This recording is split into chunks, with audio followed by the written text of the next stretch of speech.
Hello साथियों, मैं doctor Shubham Jadhav, chemistry faculty E inspire academy आप सभी का स्वागत करता हूं।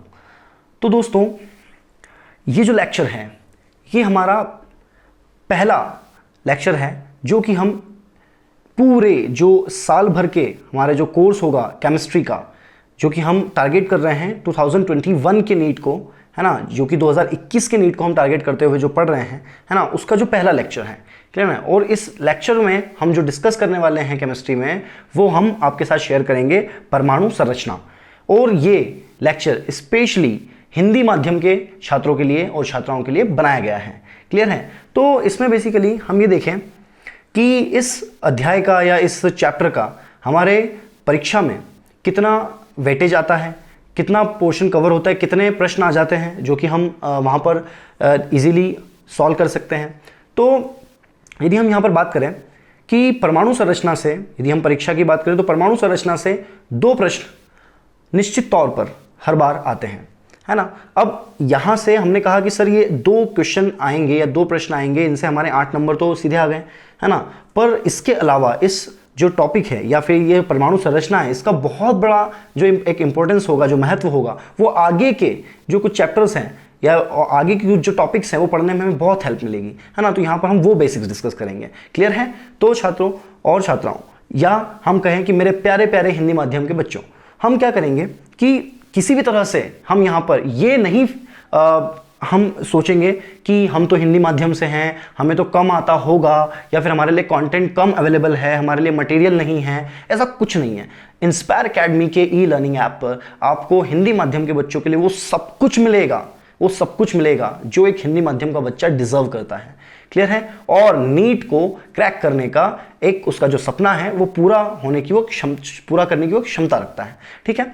तो अब मैं ज़्यादा इन बातों पर ध्यान न देते हुए अब आगे हम बिल्कुल टारगेट करें इस चैप्टर को, या यदि इस चैप्टर की बात करें जिसका नाम है परमाणु संरचना, ठीक है। तो यदि हम बात करें इस 2 वर्ड में परमाणु संरचना, तो परमाणु के बारे में पढ़ना है हमें। बेसिकली किसके बारे में पढ़ना है? परमाणु के बारे में। तो हम यहाँ पर जो भी डिस्कस करेंगे हम परमाणु के बारे में डिस्कस करेंगे, ओके, परमाणु के बारे में, क्लियर है दोस्तों। इन लेक्चर्स के दौरान कई बार ये हो सकता है साथियों कि आपको ये लगे कि सर ये वर्ड इंग्लिश में है ना, पर मैं उसका हिंदी वर्ड भी आपको बताऊंगा। और यदि ऐसा नहीं भी हो पाया, है ना, तो आप ये ध्यान रखिएगा कि आप उस वर्ड को वहां से उठाएं, पिक करें, और उसको जब भी हिंदी माध्यम का जब एक बच्चा परीक्षा दे रहा होता है तो उसके पास इंग्लिश में भी पेपर होता है, और उसके लिए ये बहुत ही अच्छी कंडीशन है, बहुत ही फिजिबल कंडीशन है कि वो उसको ऐसी सुविधा मिल रही है। तो वो क्या करें कि जो वर्ड हमें हिंदी में पिक नहीं हो रहा, कई बार ऐसा होता है कि हिंदी के वर्ड ही समझ में नहीं आते हैं, तो हम क्या करेंगे, इंग्लिश के पेपर से उसको उठा लेंगे। यहाँ भी कई बार हम डिस्कस करते हैं, हम आपस में चर्चा करते हुए हमें ये समझ में आएगा कि यार कुछ शब्द ऐसे होते हैं जिनका हिंदी से ज़्यादा इंग्लिश वर्ड याद रखना ज़्यादा कंपैरिजनली ईजी हो जाएगा, है ना। तो यदि आपको ऐसा लगे, और मैं हर जगह आपको हिंदी माध्यम के बच्चों को पूरी तरह से सपोर्ट करने के लिए रेडी हूँ, क्लियर है। तो यहाँ पर मैं जो वर्ड यहाँ पर आपको बताऊँगा, आप हिंदी में उसे नोट डाउन करें, है ना। जहाँ पर यदि कोई मैं वर्ड बोलूँ कि आप इसे इंग्लिश में ही लिख लीजिए, तो आप निश्चिंत होकर आप उसे इंग्लिश में नोट डाउन कर लीजिए। आपको वो चीज मतलब कि अंत तक आप ये देखेंगे कि आपको बिल्कुल अच्छे तरीके से समझ में आ जाएगी।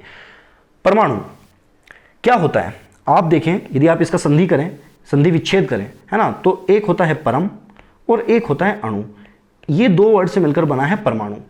इसका मतलब है कि एक ऐसा कण, है ना, एक ऐसा कण जो कि क्या करें, बिल्कुल छोटा एक इकाई हो किसी भी बड़े पदार्थ की। कोई भी पदार्थ है, कोई भी पदार्थ है, आगे बात समझ में। ये आपका एक पेंसिल है ना, या फिर आपके हाथ में आपका मोबाइल है। तो उनका मतलब कि हम ये समझते हैं, ये जो परमाणु वर्ड आया इसका मतलब है कि 2 वर्ड से मिलकर बना है, 2 शब्दों से मिलकर बना है, परम है, अणु है ना। अब परम अणु का मतलब क्या माना गया कि जिसे और ज्यादा ना विच्छेद किया जा सके, ओके, ना विच्छेद किया जा सके। कहने का मतलब कि जिसे और ज्यादा विच्छेद, मतलब जिसे और ज्यादा ना तोड़ा जा सके। आ गई बात समझ में, क्लियर है। तो एक ऐसा कण जिसे और ज्यादा हम छोटे या सूक्ष्म कणों में ना तोड़ पाए, वो कहलाता है परमाणु, वो कहलाता है परमाणु, क्लियर है। तो याद रखिएगा, परमाणु जो है 2 वर्ड का संधि है, परम और अणु। कहने का मतलब एक ऐसा, परम वर्ड आपको देख के लग रहा होगा कि बहुत बड़ा होगा, नहीं, इसका मतलब होता है जिसे और ज्यादा विच्छेद ना किया जा सके, या कहें कि उसे और ज्यादा हम नहीं तोड़ सकते, उसे और ज्यादा हम नहीं काट सकते या नहीं तोड़ सकते, क्लियर है, हो गया समझ में। अब आपको ये लगता है कि सर ये हमने समझ लिया परमाणु का मतलब, पर ध्यान से सुनिएगा, परमाणु को समझाने के लिए समय समय पर नए नए सिद्धांत आते रहे, नए नए सिद्धांत आते रहे, है ना, नए नए उनके जो ऐसा कहें कि उनके टॉपिक्स आते रहे कि यार उन्होंने ये बताया कि किस तरह से परमाणु को समझा जाना चाहिए। कुछ अलग अलग वैज्ञानिकों ने अलग अलग अपने अपने सिद्धांत दिए, है ना, और वो सिद्धांत पढ़ना हमें इसलिए ज़रूरी है क्योंकि हमारी समझ बने परमाणु को लेकर कि क्या होता है परमाणु। तो आपको मैं सीधे ले जाता हूँ ऐसे सिद्धांतों पर जहां पर हम ये समझेंगे कि परमाणु को किस लेवल पर कैसे और किस तरह से समझना है। तो ऐसे सिद्धांतों को समझेंगे तो यहां पर हम लिखेंगे सिद्धांत, और सिद्धांत क्या क्या होंगे हम बिल्कुल एक से एक पढ़ते जाते हैं। मतलब पहला सिद्धांत होगा डाल्टन का परमाणविक सिद्धांत। क्या होगा?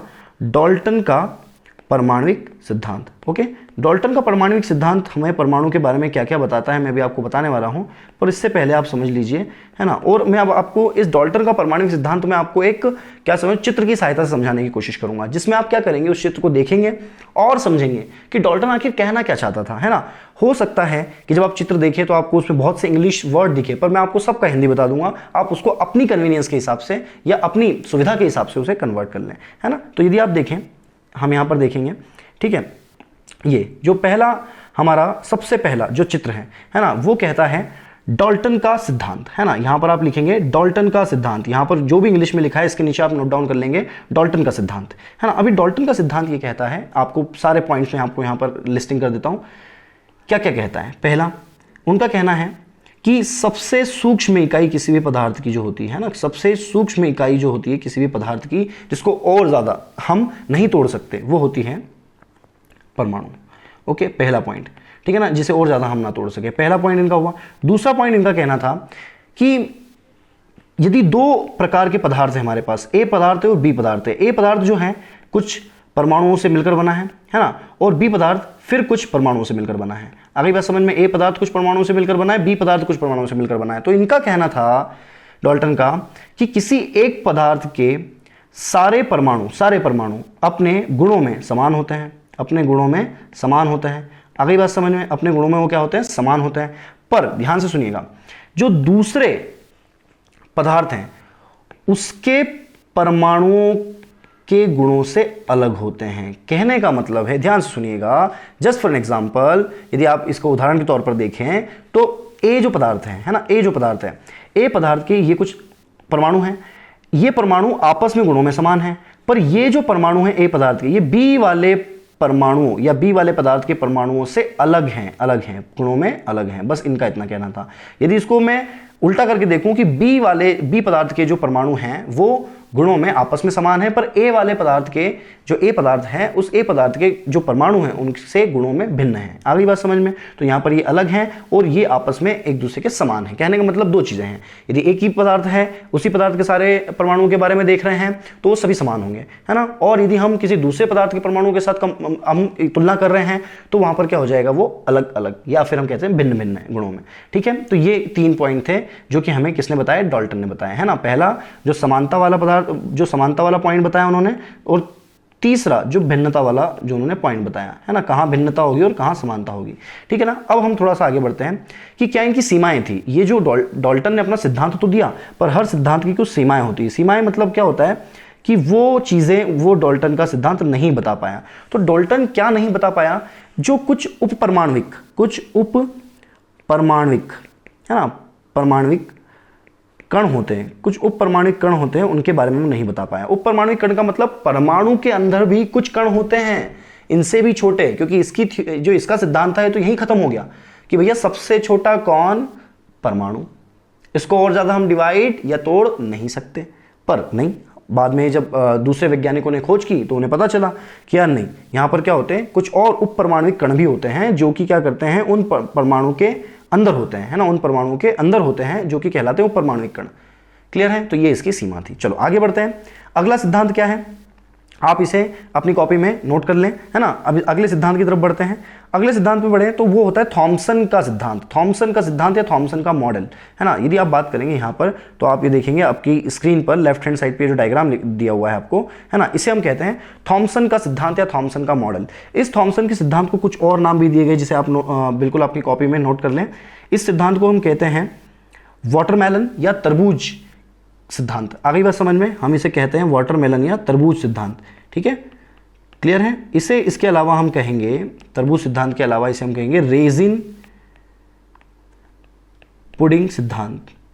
आ गई बात समझ में? रेजिन पुडिंग सिद्धांत, ये सब इसके नाम हैं, आपको याद रखना है। रेजिन पुडिंग सिद्धांत या प्लम पुडिंग सिद्धांत। क्लियर है? प्लम पुडिंग सिद्धांत, ओके, ये आपको याद रखना है ना? सभी के नाम मैं आपको यहाँ पर लिख रहा हूँ, आप इसे नोट डाउन कर लें। तरबूज सिद्धांत कह सकते हैं, रेजिन पुडिंग सिद्धांत कह सकते हैं, या प्लम पुडिंग सिद्धांत कह सकते हैं, है ना? अभी तरबूज सिद्धांत इसे इसलिए नाम दिया गया, देखो रेजिन पुडिंग सिद्धांत, प्लम पुडिंग सिद्धांत के लिए हम हर नाम का एक हम औचित्य निकालने की कोशिश करेंगे तो हमारे लिए थोड़ा सा कठिन हो जाएगा। क्यों?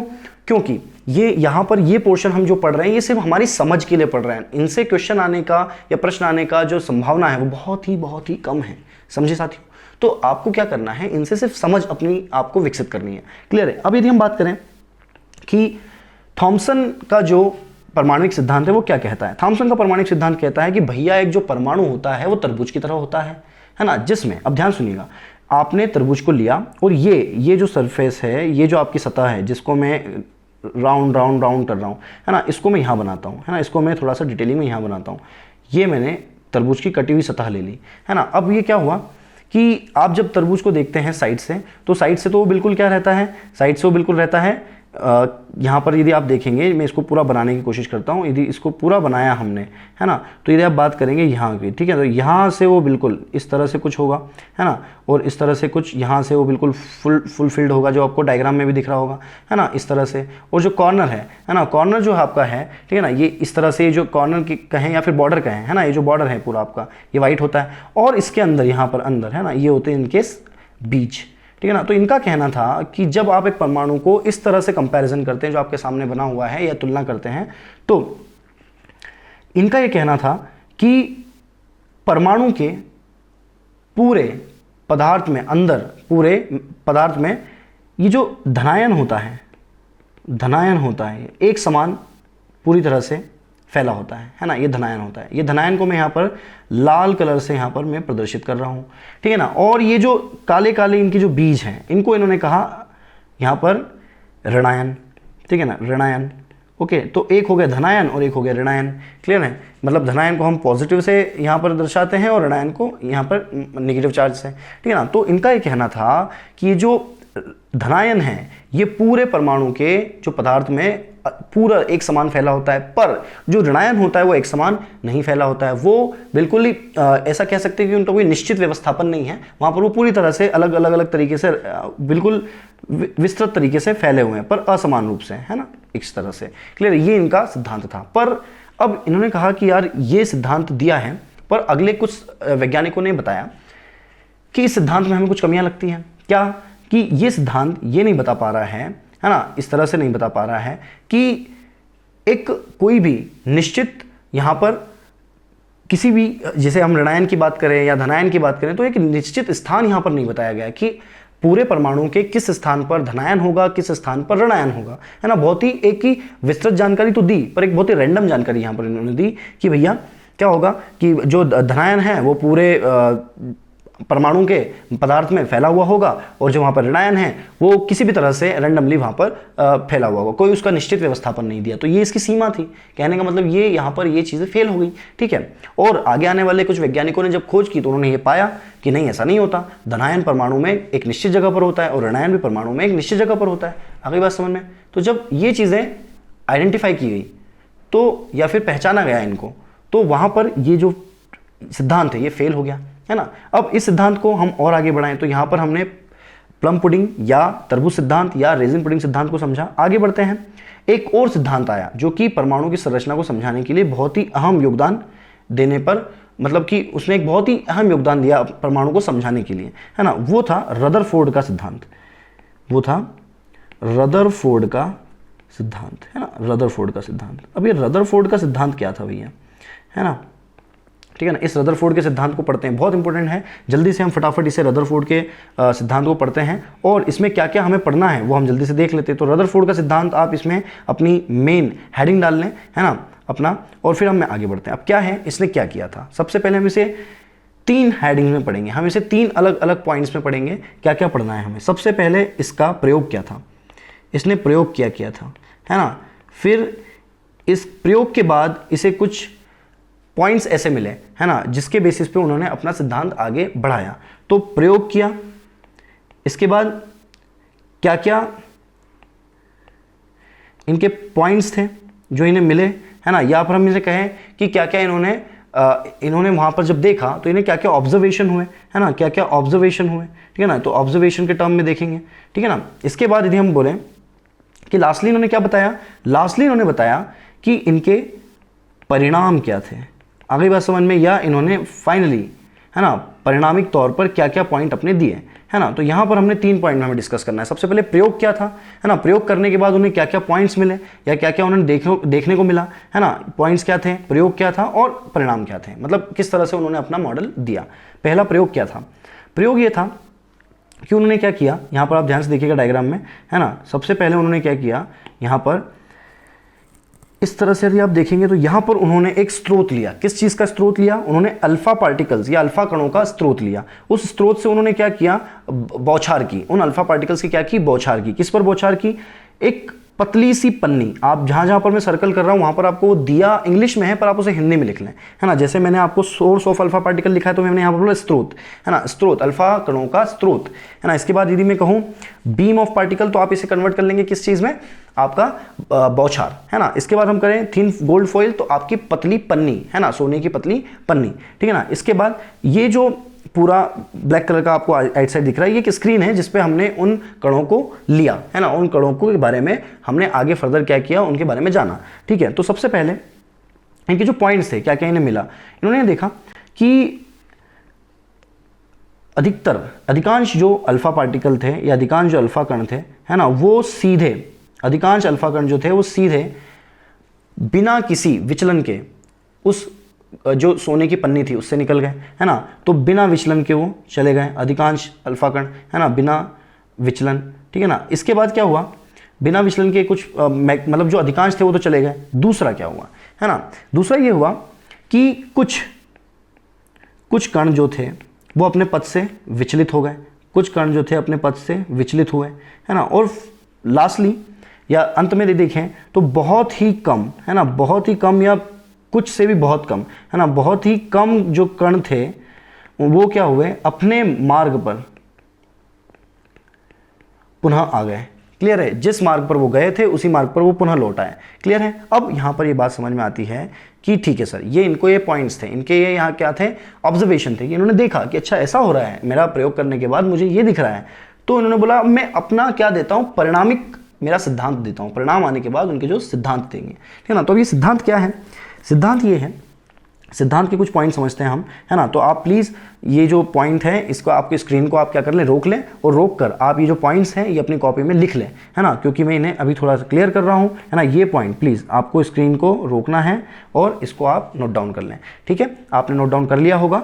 अब मैं आगे बढ़ रहा हूँ और आगे बढ़ के अब मैं इसके बारे में अब परिणामिक जो उनका सिद्धांत था वो आपको बताता हूँ जल्दी से, है ना। परिणामिक सिद्धांत है, पहला उनका कहना था कि यदि अधिकांश कण आर पार चले गए आसानी से, मतलब जो अधिकांश जो पार्ट है पूरे परमाणु का, जो अधिकांश हिस्सा है वो कैसा है, खोखला है, खोखला है। अभी बात समझ में, अधिकांश हिस्सा कैसा है, खोखला है, ठीक है ना। अधिकांश हिस्सा जो है वो कैसा है, खोखला है। अगले परिणाम पे चलें, परिणामिक उनका जो सिद्धांत है उसके अगले मुद्दे पर चलें, तो उनका ये कहना था कि मध्य में, बिल्कुल सेंटर में, है ना, जो भी उस पूरे परमाणु का क्या है, नाभिक है। नाभिक मतलब होता है सेंटर, न्यूक्लियस, है ना। तो जो भी उस परमाणु का बिल्कुल मध्य जो पॉइंट है ना, मध्य जो उनका बिंदु है, मध्य बिंदु, है ना, उस मध्य बिंदु पर उस परमाणु का अधिकांश भार होता है ना, अधिकांश भार होता है, ठीक है ना, अधिकांश भार होता है। भार मतलब उसका पूरा वेट जो होता है वो मध्य बिंदु पर होता है, जिसे, और इस मध्य बिंदु को उन्होंने नाम दिया, रदरफोर्ड ने नाभिक, उसे नाम दिया नाभिक। और उन्होंने ये भी कहा कि इस नाभिक में धनायन होते हैं, इस नाभिक में क्या होते हैं, धनायन होते हैं, है ना। इसके बाद उन्होंने तीसरा पॉइंट दिया कि जो भी कण विचलित हुए थे, है ना, वो विचलित किस कारण से हुए थे, क्योंकि नाभिक के चारों ओर, नाभिक के चारों ओर क्या होता है, नाभिक के चारों ओर इलेक्ट्रॉन जो होते हैं, इलेक्ट्रॉन, है ना, इलेक्ट्रॉन चक्कर लगाते हैं। इलेक्ट्रॉन का मतलब होता है ऋणायन, इलेक्ट्रॉन का मतलब होता है ऋणायन, ठीक है ना। तो इलेक्ट्रॉन चक्कर लगाते हैं। क्लियर है। तो पहली बात, सबसे पहले उन्होंने कहा कि अधिकांश भाग खोखला होता है ना। फिर उन्होंने कहा मध्य बिंदु पर अधिकांश भार होता है पूरे परमाणु का, जिसे हम नाभिक कहते हैं। नाभिक धनायन मतलब नाभिक में धनायन होता है। और जो विचलित हुए थे कण वो नाभिक के चारों ओर किस वजह से हुए थे? इलेक्ट्रॉन या हम कहें ऋणायनों की होने की वजह से हुए थे, ठीक है ना। इसके बाद अगला उनका जो पॉइंट था, जो सिद्धांत था, उसका पॉइंट था, अगला सिद्धांत था कि ये जो इलेक्ट्रॉन होते हैं, इलेक्ट्रॉन ये जो नाभिक के चारों ओर चक्कर लगाते हैं या ऋणायन हम कहें, है ना, ये जो चारों ओर चक्कर लगाते हैं ये अपनी ऊर्जा की हानि करते हैं। ऊर्जा की हानि मतलब ये ऊर्जा का या एनर्जी का लॉस करते हैं और फिर वो चारों ओर घूमते हैं। आगे बात समझ में, चारों ओर घूमते हैं मतलब जब हम कहें कि वो जो एटॉम या जो परमाणु है, परमाणु के मध्य में तो क्या हो गया? हमारा नाभिक हो गया। नाभिक के चारों ओर जब इलेक्ट्रॉन घूमते हैं तो इलेक्ट्रॉन घूमते कैसे? अपनी ऊर्जा की हानि करके, ऊर्जा की हानि करके, ठीक है ना। इसके बाद और आगे बढ़े यदि हम, तो और आगे बढ़ के हम देखते हैं पांचवा पॉइंट जो है ना, पांचवा पॉइंट ये कहता है कि ठीक है, हमने मान लिया कि इलेक्ट्रॉन ऊर्जा की हानि कर रहा है, इसके अलावा और कुछ? तो हाँ, जो ऋणायन धनायन के चारों ओर घूम रहे हैं तो इन ऋणायन धनायन में कौन सा, है ना, बल काम कर रहा है? तो वो होता है स्थिर वैद्युत बल। क्या होता है? स्थिर वैद्युत बल, ठीक है ना। स्थिर वैद्युत बल काम करता है ना, इसे इंग्लिश में कहते हैं इलेक्ट्रोस्टैटिक फोर्स, ठीक है ना। तो यहाँ पर ऋणायन धनायन के बीच में कौन सा बल काम कर रहा है? स्थिर वैद्युत बल काम कर रहा है। क्लियर है? कौन सा बल काम कर रहा है? स्थिर वैद्युत बल, ठीक है ना, ये ध्यान रखिएगा। तो ये 5 उसके पॉइंट थे जो उन्होंने बताए रदरफोर्ड ने अपने पूरे जो उसका प्रयोग था उसके बेसिस पर, ठीक है ना। अब इसको और अच्छे से समझना है तो आप नीचे वाले, पहले तो आप इन सारे पॉइंट्स को नोट डाउन कर लें, है ना, लिख लें। और अब नीचे देखें, इसका एक और अच्छा प्रदर्शन है। नीचे आपको एक चित्र में दिया हुआ है। जैसे आप देखेंगे कि बीम ऑफ अल्फा पार्टिकल, मतलब यहाँ पर अल्फा पार्टिकल की बौछार की, उनमें से अधिकांश पार्ट तो क्या हुए? बिल्कुल बिना विचलित हुए चले गए, है ना। कुछ जो हुए विचलित हुए, किसी में बहुत ही कम विचलन हुआ, किसी में बहुत ही ज़्यादा विचलन हुआ, है ना। और इसके बाद यदि हम बात करें तो कुछ जो सब्सटेंस थे या कुछ जो पार्टिकल्स थे या कुछ कण थे वो अपने ही रास्ते पर फिर से लौट आए, है ना। अब उन्होंने कहा कि जो मध्य बिंदु पर गया था वो लौट आया, है ना। अब यदि अल्फा पार्टिकल की बात करें, है ना, यहाँ पर थोड़ा सा और कंसेप्ट समझिएगा। यदि हम अल्फा कण की बात करें तो अल्फा कण जो होता है वो हीलियम तत्व के समान होता है, जिसका परमाणु क्रमांक होता है 2 और परमाणु भार जो होता है वो होता है 4। अगली बात समझ में, तो ये जो अल्फा कण है इसमें हमने देखा कि हीलियम जो है वो परमाणु जो उसका क्रमांक है वो 2 है, परमाणु भार जो उसका 4 है। तो ये जो अल्फा कण होता है इसमें हम देखते हैं कि ये धनायनों से मिलकर बनता है। कहने का मतलब किसी भी तत्व में जो अधिकांश भार होता है वो किसका होता है? धनायनों का। और कुछ ऐसे भी जो कह सकते हैं हम कि अनावेशित कण होते हैं, है ना, जिन पे किसी भी टाइप का कोई आवेश नहीं होता, है ना, वो पदार्थ जो होते हैं वो बहुत भारी होते हैं, जैसे उनको बोलते हैं न्यूट्रॉन, है ना। तो यहाँ पर ये धनायन होते हैं। अब इन्होंने कहा कि जब ये अल्फा पार्टिकल बिल्कुल मध्य बिंदु पर जब अल्फा कण गए तो ये वापस लौट आए, तो पक्की बात है कि यहाँ पर मध्य बिंदु पर कोई धनायन है, क्योंकि जब धनायन जा रहा है और लौटकर अपने रास्ते आ रहा है, मतलब इतना ज़्यादा वहाँ पर क्या हुआ? प्रतिकर्षण हुआ, इतना ज़्यादा प्रतिकर्षण हुआ कि वो अपने रास्ते पर फिर से आ गए।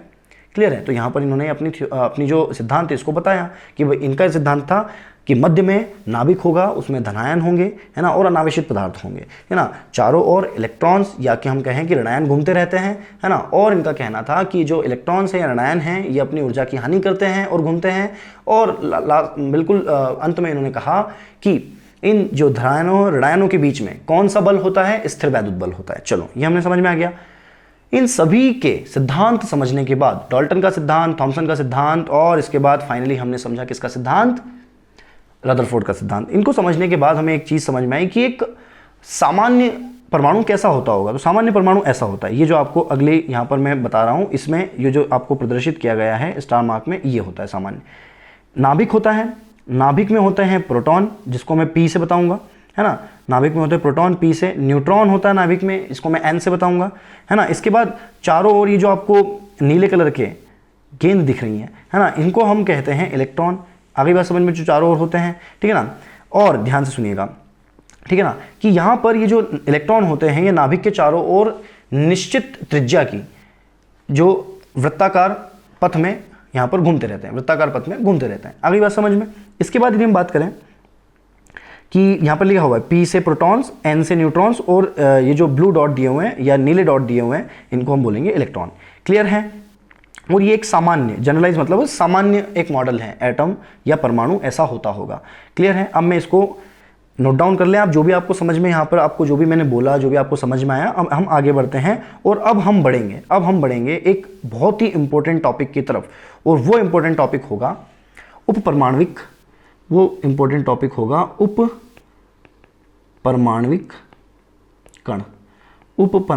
कण, जो कि दो तरीके से होते हैं। कुछ होते हैं स्थिर, है ना, स्थिर मतलब हर समय परमाणु में उपस्थित होने वाले, और कुछ होते हैं अस्थिर जो कि हर समय परमाणु में उपस्थित नहीं होंगे। अगली बात समझ में? अब स्थिर कौन कौन होता है? स्थिर तीन होते हैं। स्थिर होते हैं इलेक्ट्रॉन, प्रोटॉन, न्यूट्रॉन। और अस्थिर की लिस्ट आपको दी हुई है ना, वो होते हैं पॉजिट्रॉन, ठीक है ना, पॉजिट्रॉन। ओके, पॉजिट्रॉन के बाद आता है न्यूट्रिनो, एंटी न्यूट्रिनो, ये आप सभी लिख लेंगे, आपको यहाँ पर लिस्ट में दिखाया गया है ना। तो यहाँ पर हमें क्या क्या पढ़ना है, इन कणों के बारे में हमें क्या क्या जानकारी इकट्ठा करनी है ना। इन कणों के बारे में आपको देखो, सबसे पहले तो आपको अस्थिर पे ज़्यादा ध्यान नहीं देना है, क्योंकि अस्थिर परमाणु से आपको या अस्थिर उप परमाणु कणों से आपको क्वेश्चन या प्रश्न नहीं पूछा जाता, आपको पूछा जाता है स्थिर से। इलेक्ट्रॉन, प्रोटॉन, न्यूट्रॉन, इनके बारे में क्या क्या पता होना चाहिए? इनका आवेश पता होना चाहिए, इनका भार पता होना चाहिए, इनका आवेश और इनका भार। तो आवेश को मैं यहाँ पर बताऊंगा E से, भार को मैं बताऊंगा M से, और एक चीज़ और आएगी E/m, है ना, या E/m। इसको हम बोलेंगे, ठीक है ना, स्पेसिफिक चार्ज, जो कि हम इंग्लिश में कहते हैं इसे स्पेसिफिक चार्ज, है ना। तो ये होता है द्रव्यमानिक भार, है ना, इसको बोलते हैं द्रव्यमानिक भार नहीं, द्रव्यमानिक आवेश। अगली बात समझ में? द्रव्यमानिक आवेश। क्लियर है? तो ये द्रव्यमानिक आवेश का मतलब होता है कि प्रति इकाई द्रव्यमान पर कितना आवेश है, उस कण के प्रति इकाई द्रव्यमान पर कितना आवेश है। अगली बात समझ में? आवेश को मैं E से बता रहा हूँ, भार को या द्रव्यमान को मैं M से बता रहा हूँ, और E/m को बोलते हैं द्रव्यमानिक आवेश, है ना, प्रति इकाई द्रव्यमान पर कितना आवेश होता है। अब किसका आवेश कितना है, किसका भार कितना है, ये हम देखेंगे, है ना। तो सबसे पहले समझिए, यहाँ पर स्टेबल भी या फिर स्थिर कण भी लिखे हुए हैं और अस्थिर भी लिखे हुए हैं, है ना। अब स्थिर में कौन कौन आ जाता है? यहाँ पर देखो, जो भी शब्द इंग्लिश में हो या आपको समझने में कठिनाई आ रही हो, है ना, लिखे हुए हैं इंग्लिश में, तो आपको मैं हिंदी बोल के बताऊंगा, उस समय उसी में जाकर आप उसको लिख तो रहे होंगे, टेबल तो बना ही रहे होंगे, आप अपने हिंदी में लिख लें, ठीक है। अब यहाँ पर यदि हम बात करें तो पहले तो आप ये साइड में लिखा हुआ पूरा मटेरियल जो है ना, इसको आप नोट डाउन कर लें, है ना। तो मैं थोड़ा सा इसको अलग तरीके से यूज़ करूँगा, आपने नोट डाउन कर लिया होगा, मैं इसको क्लियर कर रहा हूँ, है ना। अब यहाँ पर ध्यान से देखिएगा, इस तरह से कुछ हम देखते हैं, इसको थोड़ा बड़ा करते हैं, है ना, बड़ा कर लिया अच्छे से। हाँ, अब आपको समझ में आएगा या दिखेगा अच्छे से, ठीक है। अब देखो यहाँ पर क्या है, कुछ स्थिर है ना, यहाँ पर ये जो स्थिर और यहाँ पर जो है अस्थिर, है ना। इनको हमें क्या क्या पता करना है? हमें इनका पता करना है आवेश, है ना, इकाई आवेश, और फिर हमें पता करना है भार, है ना। फिर हम इनकी खोज किसने की थी, और फिर इनका जो द्रव्यमानिक आवेश होता है वो हमें देखना है, ठीक है। और इनके जो वैल्यूज़ हैं, इनके जो नंबर्स हैं, वो आपको याद करने पड़ेंगे। जो मैं आपको बताऊं वो तो याद करना ही पड़ेगा, पर अभी बैठ के रटना नहीं है, आप इन्हें आराम से जैसे जैसे क्वेश्चन, जैसे प्रश्न हल करते जाएं वैसे आप कर सकते हैं। चलो, सबसे पहले इलेक्ट्रॉन, प्रोटॉन, न्यूट्रॉन।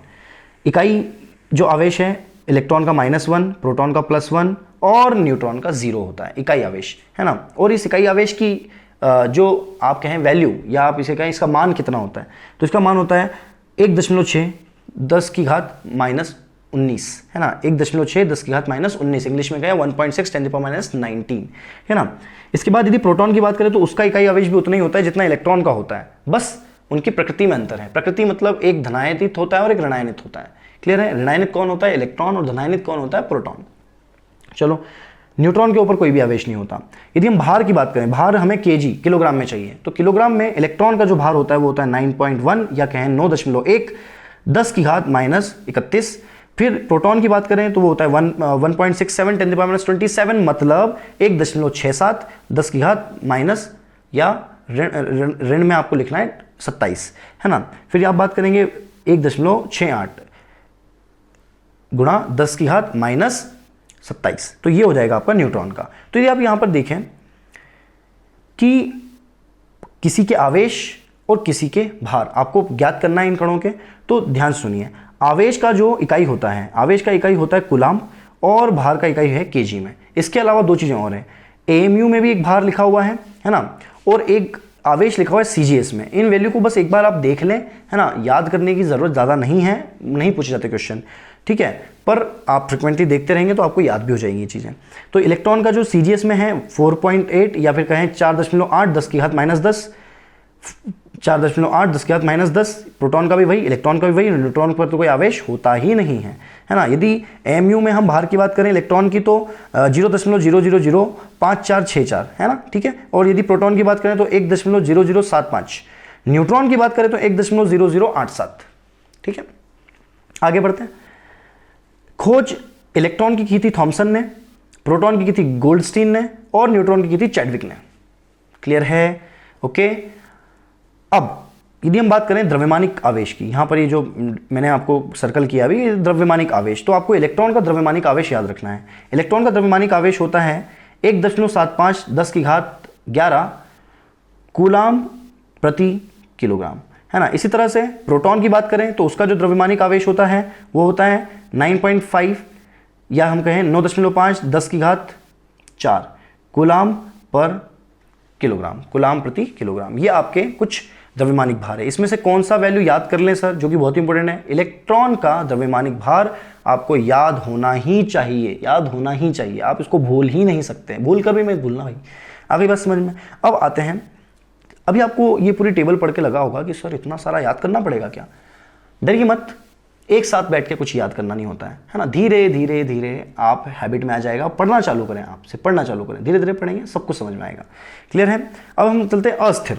अस्थिर आप पहले से अपनी कॉपी में लिख लें, अब मैं ऊपर बढ़ रहा हूँ, है ना। अस्थिर उपपरमाणविक जो हमारे कण होते हैं वो कौन कौन से होते हैं। पहला होता है, इंग्लिश में लिखा है, हिंदी में आप लिख लीजिएगा, positron, neutrino, anti neutrino, meson, antiproton, anti neutron. Positron का जो आवेश होता है वो +1 होता है, मतलब वही जो आपका इकाई आवेश था, है ना। इसका जो भार होता है ये इलेक्ट्रॉन के भार के बराबर होता है पॉजिट्रॉन का। अब इसके बाद न्यूट्रिनो और एंटी न्यूट्रिनो, यहाँ पर इन दोनों का जो भी आवेश और भार है याद करना बहुत ईजी, क्योंकि ये होता है 0। क्लियर है? तो ये दोनों होते हैं 0, ठीक है ना। इसके बाद हम आते हैं मेजॉन। मेजॉन जो होता है ये ऋणायनित भी हो सकता है, धनायनित भी हो सकता है, और किसी बिना आवेश के भी हो सकता है। भार की यदि बात करें, भार की, तो भार की बात करूं तो प्रोटॉन का भार और इलेक्ट्रॉन के भार के बीच में होता है, मतलब प्रोटॉन के भार से कम, इलेक्ट्रॉन के भार से ज़्यादा, सिंपल, ठीक है। इसके बाद हम बात करें एंटीप्रोटॉन।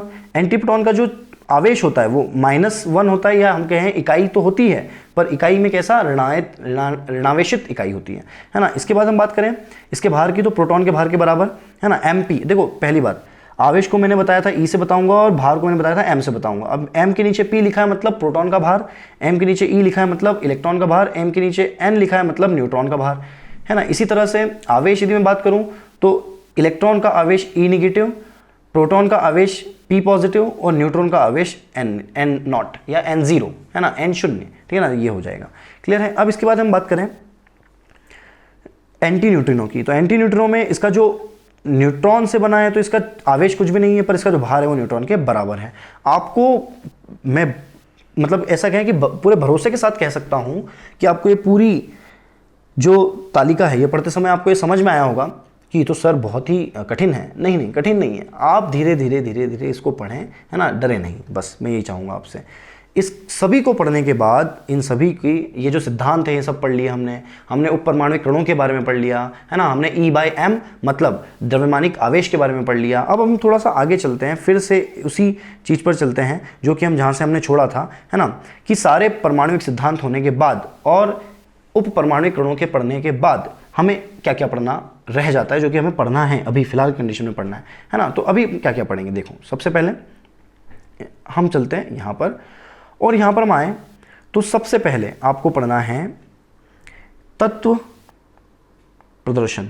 तत्व प्रदर्शन का मतलब होता है किसी भी तत्व को हम किस तरह से लिखते हैं, है ना, किसी भी तत्व को इस तरह से लिखते हैं। तो मान लो मैंने एक तत्व लिखा x, मैंने एक तत्व लिखा x, है ना। अब इस x तत्व को कैसे कैसे लिखा जाता है। तो ये तो इसका चिन्ह हो गया है ना, मतलब तत्व का सिंबल जिसे हम कहें है ना पहचानने के लिए, तो ये इसका चिन्ह हो गया कि मान लो आपने कार्बन लिखा तो आप कार्बन के लिए लिखते हैं C, आपने हाइड्रोजन लिखा हाइड्रोजन के लिए आप लिखते हैं H, ऑक्सीजन के लिए आप लिखते हैं O, है ना। इस तरह से मैं आपको एक चीज़ और अभी से ही बता दूँ, प्लीज़ प्लीज़ प्लीज़ घर पर आप जहाँ भी पढ़ते हैं आपकी स्टडी टेबल जो भी पढ़ाई की टेबल है उसके सामने आप एक आवर्त तालिका लगा लें, पीरियोडिक टेबल लगा लें, है ना। और उस आवर्त तालिका में आप 1 से लेकर 20 तक के परमाणु क्रमांक के जो भी तत्व हैं उनके परमाणु क्रमांक और उनके परमाणु भार याद कर लें, क्योंकि आपको आगे बहुत काम आने वाला है।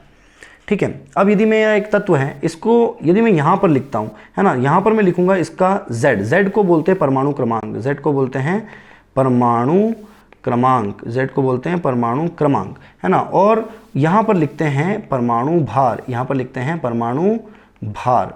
अगली बात समझ में, जैसे जस्ट फॉर एक उदाहरण के लिए हम देखें कार्बन में यहाँ लिखता हूँ 6 और ऊपर लिखता हूँ 12, मतलब 6 और 12, तो 12 जो है इसका परमाणु भार है और 6 जो है इसका परमाणु क्रमांक है 6। अब ये परमाणु क्रमांक क्या होता है, तो परमाणु क्रमांक दोस्तों होता है प्रोटॉन का नंबर, प्रोटॉन का जो भी नंबर है वही परमाणु क्रमांक होता है, मतलब प्रोटॉन क्रमांक परमाणु क्रमांक एक ही होता है।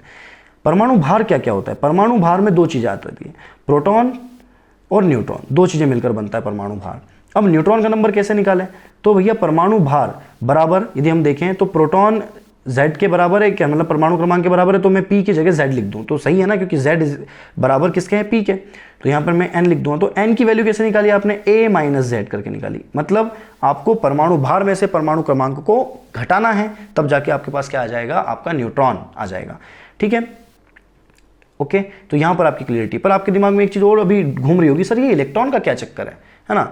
परमाणु क्रमांक समझ में आ गया कि भैया वो प्रोटॉन का नंबर होता है, परमाणु भार समझ में आ गया कि वो प्रोटॉन का भी नंबर होता है और प्लस न्यूट्रॉन का नंबर होता है, पर इलेक्ट्रॉन का क्या सीन है। तो जब भी कोई उदासीन तत्व आपको दिखे, जब भी कोई उदासीन तत्व दिखे जिसपे कोई भी ऋणायन या धनायन नहीं है, जैसे बात करूं ऑक्सीजन की, तो ऑक्सीजन यहाँ पर होता है 8 और यहाँ पर होता है 16, मतलब अभी ये सिर्फ ऑक्सीजन है ना, जिसमें उसका 8 उसका परमाणु क्रमांक है और 16 उसका परमाणु भार है। तो इसके इलेक्ट्रॉन, प्रोटॉन और न्यूट्रॉन निकालते हैं, तो परमाणु क्रमांक के बराबर उसका प्रोटॉन होता है तो 8, न्यूट्रॉन परमाणु भार में से परमाणु क्रमांक को माइनस कर दोगे तो न्यूट्रॉन आ जाएगा 8।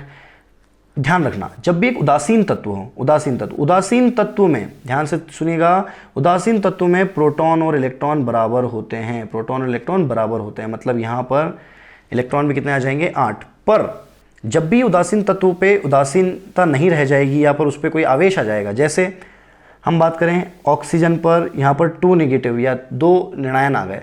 अब 2 ऋणायन आने से ये चीज़ होगी कि प्रोटॉन तो उसमें 8 ही रहेंगे, न्यूट्रॉन भी उसमें 8 ही रहेंगे, क्योंकि प्रोटॉन और न्यूट्रॉन होते हैं नाभिक के अंदर, वो कभी बदलते नहीं हैं, वो बाहर नहीं आते नाभिक के, है ना। जो एक्सचेंज होता है ना, जो अदल बदल होती है वो सिर्फ इलेक्ट्रॉन की होती है, या तो इलेक्ट्रॉन आएगा या इलेक्ट्रॉन जाएगा, इलेक्ट्रॉन आएगा तो ऋणायन और जाएगा तो धनायन।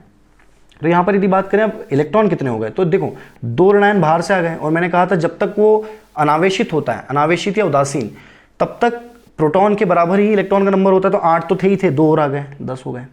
अगली बात समझ में, इस तरह से आपको देखना है। ठीक है, तो यहाँ पर हमने तत्व प्रदर्शन पढ़ा, जिसमें हमने तत्व को किस तरह से प्रदर्शित किया जाता है, किस तरह से लिखा जाता है, और क्या क्या होता है, Z क्या होता है, A क्या होता है, न्यूट्रॉन क्या होता है, इलेक्ट्रॉन क्या होता है, प्रोटॉन क्या होता है, कहाँ कहाँ होते हैं, ये सब पढ़ा।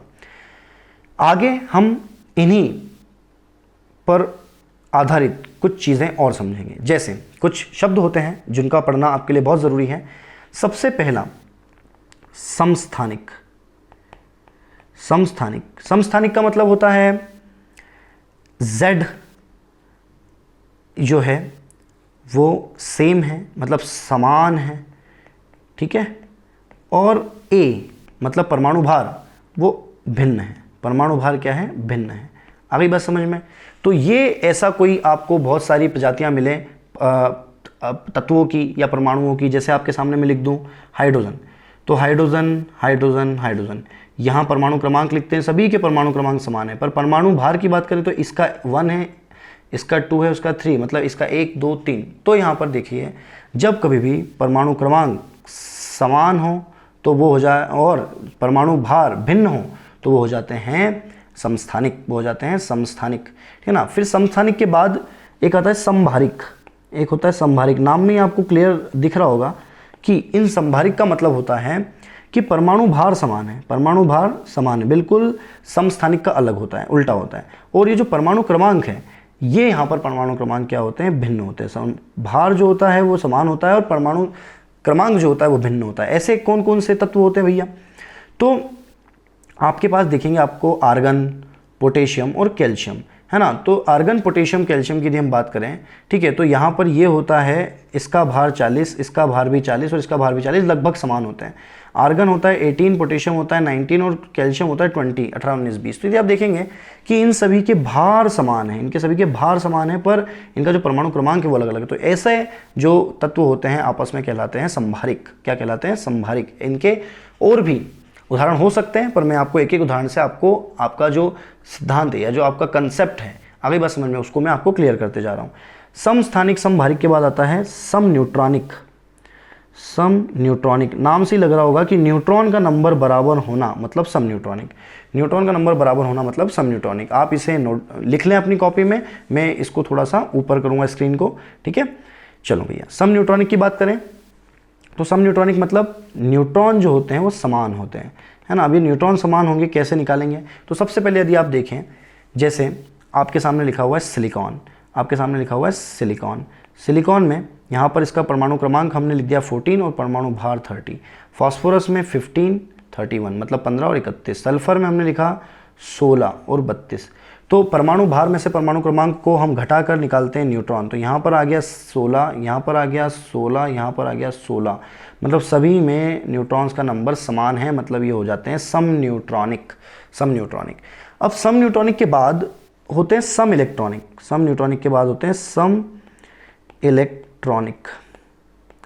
सम न्यूट्रॉनिक के बाद आ जाते हैं सम इलेक्ट्रॉनिक। अब ये सम इलेक्ट्रॉनिक नाम से ही क्लियर है, इलेक्ट्रॉन का नंबर बराबर होगा, है ना। जैसे यदि आप बात करें कि F नेगेटिव, O2 नेगेटिव, है ना, फिर आप बात करें नियॉन, फिर आप बात करें सोडियम पॉजिटिव, फिर आप बात करें मैग्नीशियम 2 पॉजिटिव मतलब 2 धनायन है, और एल्यूमिनियम के ऊपर 3 धनायन है। यदि आप इनको सभी को देखेंगे तो इन सभी में इलेक्ट्रॉन का नंबर होता है 10। मतलब ये सभी जो प्रजातियां हैं, जो सभी यहाँ पर तत्व हैं, ये सभी के सभी इलेक्ट्रॉन का नंबर एक जैसा रखते हैं, तो ये सम इलेक्ट्रॉनिक हुए।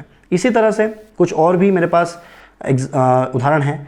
जैसे आप बात करें कार्बन मोनोऑक्साइड और नाइट्रोजन की, है ना, तो ये भी क्या होते हैं, सम इलेक्ट्रॉनिक होते हैं, है ना। इसके अलावा कुछ कुछ कई बार आपको क्या कर देते हैं, इस तरह से उदाहरण दे देते हैं कि आपको एक बॉन्ड बता दिया और यहाँ पर लिख दिया CONH2, है ना। इस तरह से यहाँ पर एक बॉन्ड बना दिया और यहाँ पर आपको लिख दिया COH2, है ना, और फिर यहाँ पर लिख दिया इस तरह से। यहाँ पर इसको थोड़ा सा मैं मॉडिफाई कर लेता हूँ, इसको बदल लेता हूँ कि मान लो आपको एक यहाँ पर लिखा हुआ है X और यहाँ पर आपको लिखा हुआ है Y। इस तरह से आपको कुछ ग्रुप दिए हुए हैं और ये X और Y क्या है, ये कार्बनिक या कहें आप कार्बनिक ग्रुप हैं या कार्बनिक समूह हैं जो कि यहाँ पर लगे रहेंगे। आप करना सिर्फ इतना सा है कि जब भी ऐसे समूह दिए हों तो समूह के पीछे जो ये बंध लगा हुआ होता है, ये जो बंध लगा हुआ होता है, जो बिल्कुल डार्क बिल्कुल ही एक गाढ़े काले कलर में आपको दिख रहा है, इस समूह का आपको एक इलेक्ट्रॉन गिनना होता है। मतलब इस समूह में जो पाए गए इलेक्ट्रॉन हैं, जैसे मान लो मैं लिख दूं CONH2, तो कार्बन के इलेक्ट्रॉन, ऑक्सीजन के इलेक्ट्रॉन, नाइट्रोजन के इलेक्ट्रॉन, हाइड्रोजन के इलेक्ट्रॉन तो गिनना ही है, साथ साथ में आपको उस बंध का एक इलेक्ट्रॉन काउंट करना है। यदि इस Y में और इस X में बंध सहित समान इलेक्ट्रॉन है, मतलब वो क्या हो जाएंगे, सम इलेक्ट्रॉनिक हो जाएंगे। सम इलेक्ट्रॉनिक, सम न्यूट्रॉनिक, सम स्थानिक, समभारिक पढ़ने के बाद नोट डाउन आपने कर ही लिया होगा। इसके बाद कुछ कुछ प्रजातियां ऐसी होती हैं जिनमें बस अब यहाँ पर इनके मैं नाम नहीं बता रहा हूँ, पर इनके आपको गुण बता रहा हूँ कि ऐसा भी हो सकता है ना। जैसे आप बात करें कि CO और N2, तो इसमें यदि आप बात देखेंगे तो इलेक्ट्रॉन का नंबर 14 है, इलेक्ट्रॉन का नंबर 14 है ना, और इसमें परमाणु 2 है तो इसमें भी परमाणु 2 है। मतलब नंबर ऑफ इलेक्ट्रॉन या कहें कि इलेक्ट्रॉन का नंबर सेम है तो सम इलेक्ट्रॉनिक भी कहलाए, है ना, सम इलेक्ट्रॉनिक भी कहलाए, और परमाणु का नंबर सेम है तो सम परमाणुविक भी कहलाए, मतलब उनके परमाणु का नंबर भी उनमें क्या है, सेम है। तो सम इलेक्ट्रॉनिक, सम परमाणुविक, ये भी दोनों साथ में हो सकते हैं। आगे बात समझ में। इसके अलावा कुछ होते हैं ऐसी जो कुछ प्रजातियां होती हैं जिनमें N-P, जहाँ पे ये देखो ये एक और प्रजाति है ना, इस तरह से आपको ध्यान रखना है स्टार मार्क करके। और एक और कुछ होता है जो कुछ प्रजातियां ऐसी हो सकती हैं तत्वों की जो कि N-P का जो मान होता है वो समान होता है, सभी का सेम होता है, मतलब N-P वैल्यू जो होती है वो सेम होती है ना, या N-P का मान समान होता है। जैसे लिथियम 3, 7, है ना, जैसे बेरिलियम 4 9, जैसे यहाँ पर लिखूँ बोरॉन, यहाँ पर आ जाएगा 5 और यहाँ पर आ जाएगा 11। तो यदि मैं इनके सभी के न्यूट्रॉन लिखूँ तो न्यूट्रॉन आते हैं कितने, 4, यहाँ पर आते हैं 5 और यहाँ पर आते हैं 6। ये सब आपने कैसे निकाला, परमाणु भार में से परमाणु क्रमांक को घटा के। प्रोटॉन निकालूँ तो 3 और 4 और 5। अब मैं जस्ट नीचे इसमें निकाल लेता हूँ क्या, n-p, है ना, तो यहाँ पर आ जाएगा 1, यहाँ पर आ जाएगा 1, यहाँ पर आ जाएगा 1। मतलब ये जो n-p वैल्यू है ये कुछ प्रजातियों में समान होती है। ऐसी भी कुछ फॉर्मूले या कुछ प्रजातियाँ होती है जिनमें देखो क्या क्या पढ़ा हमने, सम, स्थानिक सम, भारिक सम, न्यूट्रॉनिक सम, इलेक्ट्रॉनिक, फिर वो प्रजातियाँ जिनमें परमाणु समान है और इलेक्ट्रॉन समान है, सम इलेक्ट्रॉनिक सम परमाणुविक। इसके बाद अगला हमने पढ़ा क्या, ऐसे प्रजातियां जिनमें n-p वैल्यू समान होती है। क्लियर है। तो ये हमने पढ़ा और देखा कि किस तरह से हमारे जो आधार बनाते हैं, जिस तरह से जो कंसेप्ट हमारे आधार बनाते हैं, जो हमारा बेस बनाते हैं, वो हमने क्लियर कर लिए। अगले अध्याय या अगले लेक्चर में हम पढ़ने वाले हैं क्या, क्वांटम नंबर्स, क्वांटम संख्याएं। अब ये क्वांटम संख्याएं क्या होती हैं हम अगले पूरे लेक्चर में देखेंगे। पर उससे पहले मैं आपसे चाहूँगा साथियों, आप इस लेक्चर को बहुत अच्छे से रिवाइज करके आएँ, पढ़ के आएँ, पहले से पढ़ के बैठें, फिर अगला आप क्या लिखते हैं लेक्चर देखें। ओके, तो अच्छे से घर पे पढ़िए, अगले लेक्चर के लिए बिल्कुल एंथुसियास्टिक रहें। और अगला लेक्चर पढ़ने के लिए आपको पुराना लेक्चर जो भी आप पढ़ रहे हैं उसको आपको क्या करना पड़ेगा, बिल्कुल अच्छे से कंठस्थ करना पड़ेगा। ओके, धन्यवाद।